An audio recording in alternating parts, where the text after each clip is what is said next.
સામાજિક ન્યાય અને અધિકારિતા મંત્રાલય દ્વારા પ્રાયોજિત કોમ્યુનિટી રેડિયો એસોસિએશન દ્વારા નિર્મિત અટલ વયો અભ્યુદય યોજના પર આધારિત કાર્યક્રમ આપણા વડીલો આપણું ગૌરવ એપિસોડ 20 આંતરપેઢી સંબંધો અને વૃદ્ધો માટે સાર સંભાળ અને સહકાર.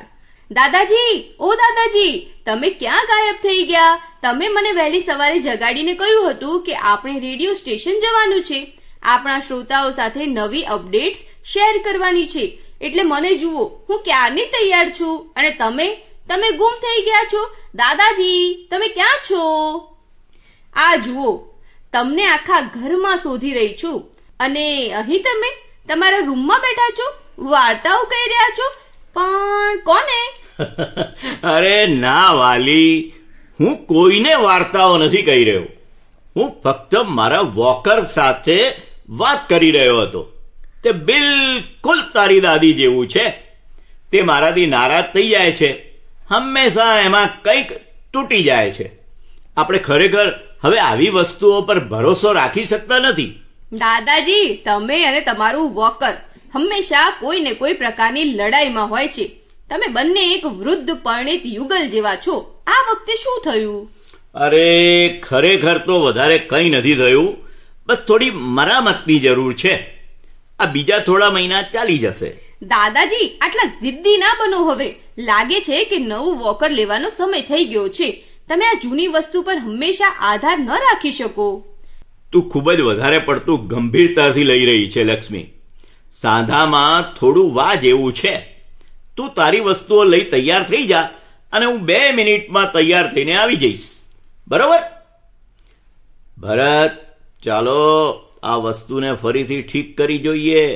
આના જીવનમાં હવે થોડા દિવસો જ બાકી છે. બસ હવે ઓછામાં ઓછો બીજા થોડાક મહિના સેવા આપશે આ વોકર. ખરું ને દોસ્ત વોકર? ચાલ તો હવે તને ચકાસી લઈએ.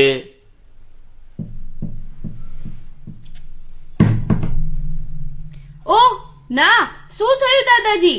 તમે ઠીક છો? શું તમે જાતે જ ઈજા પહોંચાડી ને? તમે કેવી રીતે પડી ગયા? શું તમને દુખાવો થાય છે?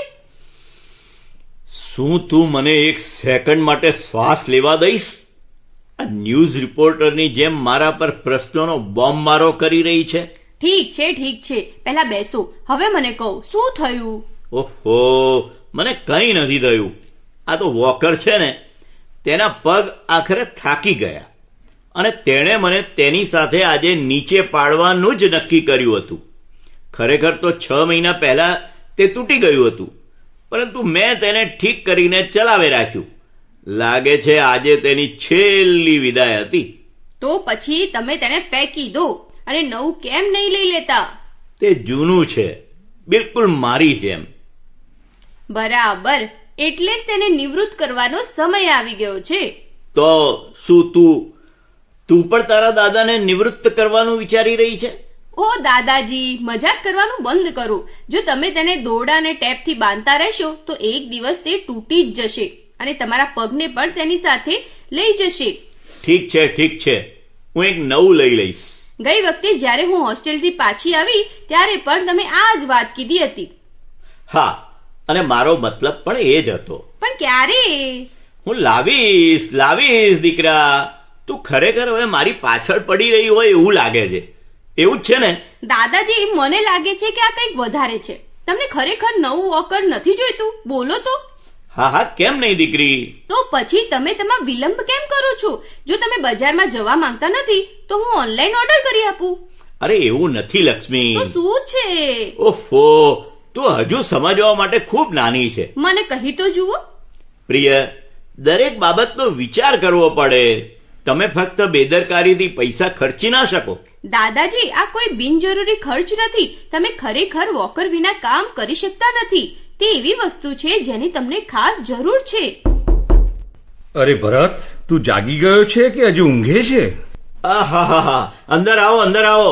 લક્ષ્મી, આજે સાંજે ઓનલાઈન ઓર્ડર કરી દો. બસ હવે તો ઠીક છે. છેલ્લે માન્યા ખરા મારા દાદાજી. ઓ, તમારા મિત્ર પણ આવી ગયા. આપણે તેમને આપણા રેડિયો સ્ટેશન પર સાથે કેમ ન લઈ જઈએ? ચાલો આપણા શ્રોતાઓને તમને બંનેને મળાવીએ. તે પહેલા હું ચા બનાવી દઉં છું. હવે હું આને ઉષ્માભર્યું સ્વાગત કહી શકું છું. મારા અંદર આવતાની સાથે જ એક કપ ચા. લાગે છે કે મારી પાસે હવે રેડિયો સ્ટેશન જવા સિવાય કોઈ વિકલ્પ નથી. પ્રિય લક્ષ્મી, તને મારા આશીર્વાદ. અમારા ખાસ અને માહિતીસભર શો આપણા વડીલો આપણું ગૌરવમાં ફરી એકવાર આપનું સ્વાગત છે. દરેક એપિસોડની જેમ આજે પણ તમે બે ખૂબ જ ખાસ યજમાનોને મળશું. હું લક્ષ્મી અને મારા પ્રિય ભરત દાદા. દાદા ને પૌત્રીની આ જોડી ફક્ત માહિતી જ શેર કરતી નથી, પણ તમારા ઘણા મહત્વપૂર્ણ પ્રશ્નોના જવાબ પણ આપે છે.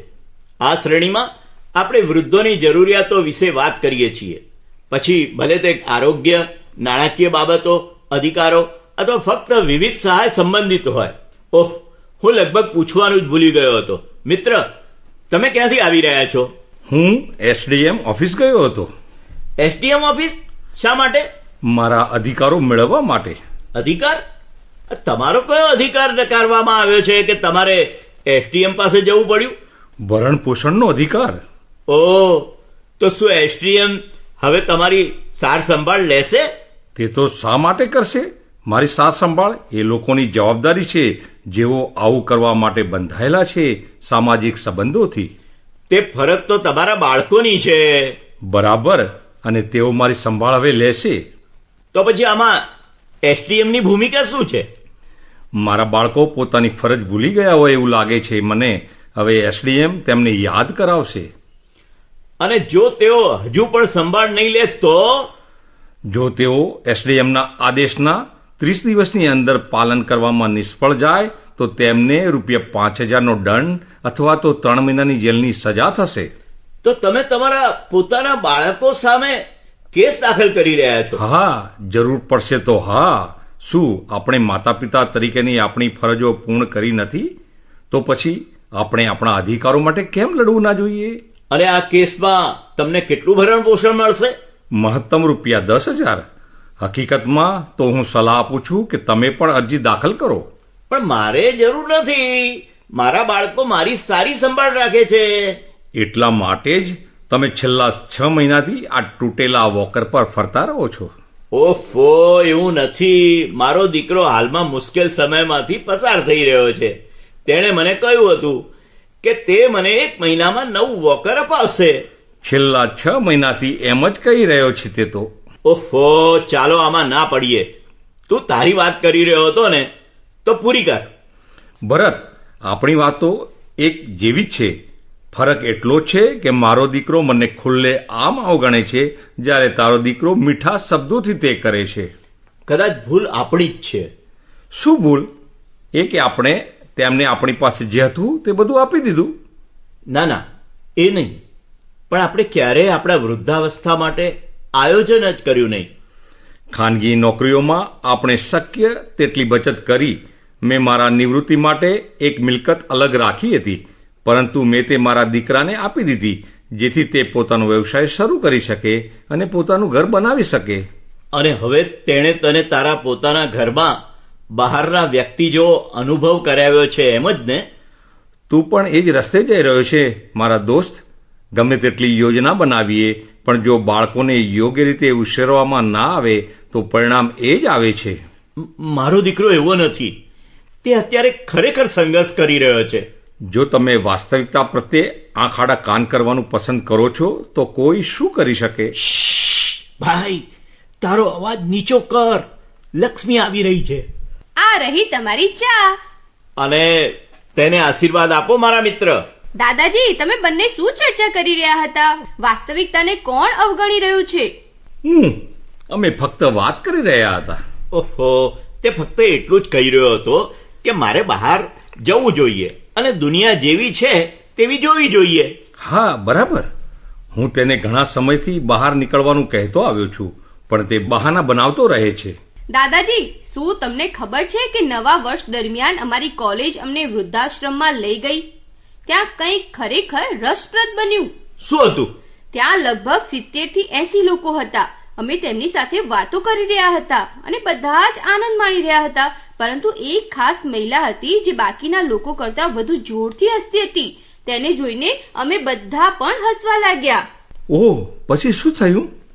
અમે તેમને પૂછ્યું કે તમે આટલું બધું કેમ હસતા હતા? તો શું તમે વિચારી નહીં શકો કે તેમણે શું કહ્યું? શું કહ્યું? તેણીએ કહ્યું, તમે લોકો જોકર જેવા લાગો છો. તેને તમને બધા જોકર કહ્યા? હા, પછી અમે તેમનું નામ પૂછ્યું. તેણીએ કહ્યું, મારું નામ એન્જેલા છે, અને હાથ મિલાવવા માટે તેનો હાથ લંબાવ્યો. કહ્યું, આવો હાથ મિલાવો. કારણ કે તે વડીલ હતા એટલે અમે ધીમેથી તેમની સાથે હાથ મિલાવ્યો. પરંતુ તેણીએ કહ્યું, શું આ રીતે એક યુવાન છોકરો અને છોકરી હાથ મિલાવે છે? મારો હાથ બરાબર પકડ્યો. પછી તેણીએ અમારા હાથ પકડીને ખૂબ જોરથી મિલાવ્યા. તે એક વાસ્તવિક જિંદાદિલ પાત્ર જેવી લાગે છે. ઓ, તમે હજુ સુધી શ્રેષ્ઠ ભાગ સાંભળ્યો જ નથી. પછી તેણીએ કહ્યું, ચાલ યુવાન છોકરી, મારા ખભા પર પ્રહાર કરો. હું ખચકાટ અનુભવતી હતી. હું કોઈ વૃદ્ધ મહિલાને કેવી રીતે મુક્કો મારી શકું જો હું તેમને નુકસાન પહોંચાડું તો? પણ તે સતત આગ્રહ કરતી રહી, ચાલ મને માર, હું કરાટે ચેમ્પિયન છું. પણ હું તેમને નુકસાન પહોંચાડવા માંગતી નહોતી, તેથી મેં તેમના હાથ પર હળવેથી ટપલી મારી. અને પછી? તેણીએ કહ્યું, શું એક યુવાન યુવતી આ રીતે મારે? અને પછી વાહ, તેણે મારા ખભા પર એટલો જોરથી મુક્કો માર્યો કે હું લગભગ પડી જ ગઈ. વાહ, તે તો ખરેખર તાકાતવર હશે. અમે બધા તેમની ઉર્જાથી આશ્ચર્યચકિત થઈ ગયા. તેથી અમે તેમની ઉંમર પૂછી. તેણીએ કહ્યું, તમારી હિંમત કેવી રીતે થઈ કે તમે એક યુવતીને તેની ઉંમર પૂછો? હો હા, કોઈએ ક્યારે કોઈ મહિલાને તેની ઉંમર પૂછવી જોઈએ નહીં. બરાબર, પણ તેની બાજુમાં બેઠેલી મહિલાએ ફડફડાટ કહ્યું, તે 82 વર્ષની છે. એન્જેલા આંટીએ તરત જ કડકાઈથી કહ્યું, કોઈએ તમને પૂછ્યું? અમે ખૂબ જ હસ્યા. તે એક રસપ્રદ સ્ત્રી હશે. નિવૃત્તિ પહેલા તે શું કરતી હતી? અમે તેમને પણ તે પૂછ્યું. તેણીએ કહ્યું, હું અંગ્રેજી શિક્ષિકા હતી. મેં 30 વર્ષ સુધી બાળકોને ભણાવ્યા. મારા વિદ્યાર્થીઓને મારા વ્યાખ્યાનો ખૂબ ગમ્યા. મને કોઈ પણ શબ્દ પૂછો અને હું તમને તેનો અર્થ કહીશ. તેથી અમે તેણીને એક કઠોર શબ્દ આપ્યો અને તેણીએ કહ્યું, આ પાના પરનો શબ્દકોશ ખોલો અને આ વાક્ય તપાસો. અને શું તે શબ્દ ત્યાં હતો? હા દાદાજી, બરાબર જ્યાં તેણીએ કહ્યું હતું ત્યાં જ. અમે બધા ખૂબ જ પ્રભાવિત થયા. તે જાણે એક માનવ શબ્દકોશને મળવા જેવું હતું. અને છતાં તેની બુદ્ધિ અને ઉર્જા આટલી હોવા છતાં તેના પરિવારે તેને વૃદ્ધાશ્રમમાં ત્યજી દીધી? ના દાદાજી, તેણીએ ક્યારે લગ્ન કર્યા જ નથી. તેના સંબંધીઓએ તેણીને ત્યાં છોડી દીધી જેથી તેમને તેની સંભાળ ન લેવી પડે. જો કોઈના પોતાના બાળકો તેમને છોડી શકે છે તો તમે સંબંધીઓ પાસેથી શું અપેક્ષા રાખી શકો છો? તો આગળ શું ગયું લક્ષ્મી? અને પછી અમારો વિદાય લેવાનો સમય આવી ગયો. અમે બધાએ વિદાય લીધી અને તે સમયે કાકી એન્જેલાએ અમને પૂછ્યું, મને કહો, તમે અહીં વિતાવેલા સમયમાંથી શું શીખ્યા છો? અમારામાંથી કેટલાકે કહ્યું, અમે હંમેશા ખુશ રહેવાનું શીખ્યા છીએ, તમારી જેમ. બીજાએ કહ્યું, અમે તમારા જેવા શિક્ષક બનવા માંગીએ છીએ. દરેક પાસે કંઈક કહેવાનું હતું. કાકી એન્જેલાએ હસીને કહ્યું, તે બધું બહુ સરસ છે, પરંતુ એક વાત છે કે જે હું ખરેખર ઈચ્છું છું કે તમે યાદ રાખો. તેને તમારા હૃદયમાં રાખો અને તેને તમારા મિત્રો સાથે પણ શેર કરો. અને તે શું હતું? અમે બધા જાણવા માટે ઉત્સુક હતા. તેણીએ ઊંડો શ્વાસ લીધો અને કહ્યું, અહીં ઘણા વૃદ્ધ લોકો રહે છે જે લોકોના પોતાના બાળકો તેમને છોડી ગયા છે. મારા પોતાના સંબંધીઓ મને અહીં છોડી ગયા છે અને તે પણ મને ખૂબ દુઃખ પહોંચાડે છે. હવે કલ્પના કરો કે તેમના માટે કેટલું દુઃખદાયક હશે. તમારા વડીલોને વહાલ કરજો, તેમનું ધ્યાન રાખજો. દાદાજી, મેં બધું સાંભળ્યું. મને કંઈક ખોટું લાગતું હતું પણ હું પહેલા તે સમજી શકી નહોતી. હવે હું સમજી ગઈ. તું શું સમજી દીકરી મારી વાલી? માસી એન્જેલાએ એક ગહન વાત કહી. કેટલાક આશીર્વાદ માટે ઉપવાસ કરે છે, કેટલાક પ્રતિજ્ઞા રાખે છે, પરંતુ જેની પ્રાર્થનાનો જવાબ મળે છે તે છે તે પોતાના વડીલોને નજીક રાખે છે. આ વાત બધા સમજી શકતા હોત તો શું વાત હતી? દાદાજી, મને હવે ખ્યાલ આવે છે કે જ્યારે તમારા પોતાના પ્રિયજનો તમને છોડી દે છે ત્યારે કેટલું દુઃખ થાય છે. દરેક વ્યક્તિ આવા નથી હોતા મારી દીકરી. પણ શું દાદાજી, એ પણ સત્ય નથી કે જે વિશે એ વાત કરી રહ્યા હતા? હા હા, તે પણ સત્ય છે. તો પછી સત્યથી ભાગવાની જરૂર નથી. દાદાજી, આપણે તેના વિશે વાત કરવાની જરૂર છે. આ દાદાજીનો મુદ્દો SDM ના દરબારમાં ઉકેલાઈ જશે, પણ કદાચ તમારો મુદ્દો તમારા પોતાના ઘરના દરબારમાં ઉકેલાઈ શકે. ચાલો ઓછામાં ઓછું પ્રયાસ કરીએ. ઓહ ભરત, કાશ મારી પણ તારા જેવી પૌત્રી હોત. તમે દાદાના મિત્ર છો. શું તો હું પણ તમારી પોતરી નથી દાદાજી? અરે હા ભાઈ હા. તો પછી ફરી એવું નહીં બોલતા. બોલો ને, બોલો, નહીં બોલો ને?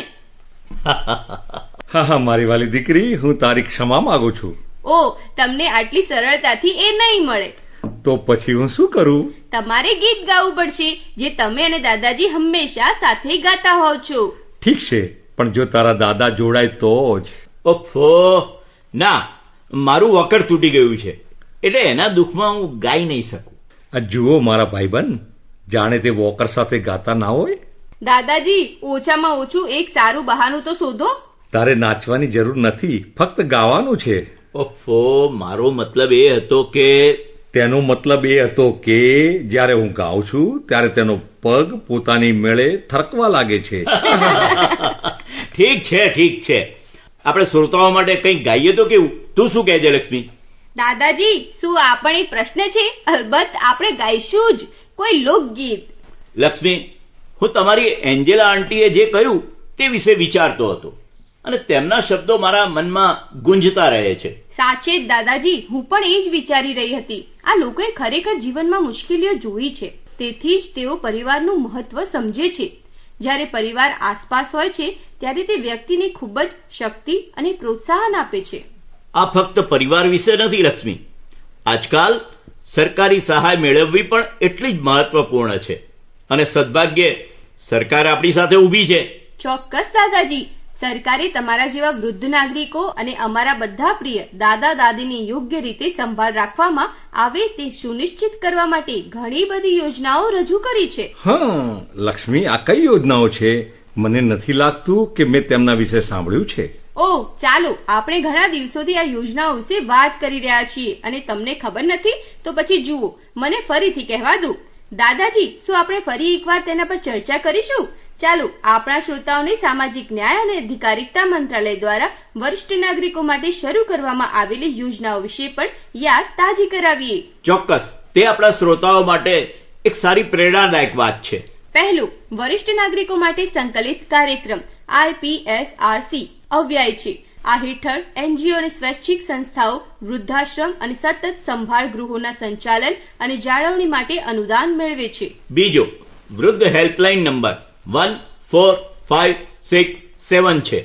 આ દ્વારા વૃદ્ધ વ્યક્તિઓ પેન્શન, કાનૂની મુદ્દાઓ, રેશન કાર્ડ, આવાસ યોજનાઓ, આયુષ્યમાન ભારત કાર્ડ, PM સન્માન નિધિ યોજના અને ઘણું બધું અંગે મફત સહાય અને માર્ગદર્શન મેળવી શકે છે.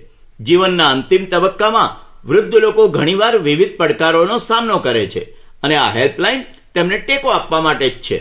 ત્રીજી પહેલ વૃદ્ધાશ્રમ સંભાળ રાખનારા તાલીમ છે. આ કાર્યક્રમનો મુખ્ય ધ્યેય વૃદ્ધાશ્રમ વ્યવસાયિકોની વધતી માંગ અને પુરવઠા વચ્ચેના અંતરને દૂર કરવાનો છે. તે ખાતરી કરે છે કે વરિષ્ઠ નાગરિકોને વ્યવસાયિક સેવાઓ મળે અને સાથે સાથે આ ક્ષેત્રમાં પ્રશિક્ષિત કાર્યબળ પણ બનાવવામાં આવે. ત્યારબાદ SAGE senior care ageing growth engine છે. સરકારે વરિષ્ઠ નાગરિકો માટે રોજિંદા જીવનને સરળ બનાવવા માટે એક મોટું પગલું ભર્યું છે. વર્ચ્યુઅલી શરૂ કરાયેલા SAGE પોર્ટલ વૃદ્ધોની સંભાળ માટે તૈયાર કરેલા ઉત્પાદનો અને સેવાઓ પ્રદાન કરતી વિશ્વસનીય સ્ટાર્ટઅપ્સ માટે એક સ્ટોપ એક્સેસ તરીકે સેવા આપે છે. બીજી મહત્વપૂર્ણ યોજના રાષ્ટ્રીય વયોશ્રી યોજના છે.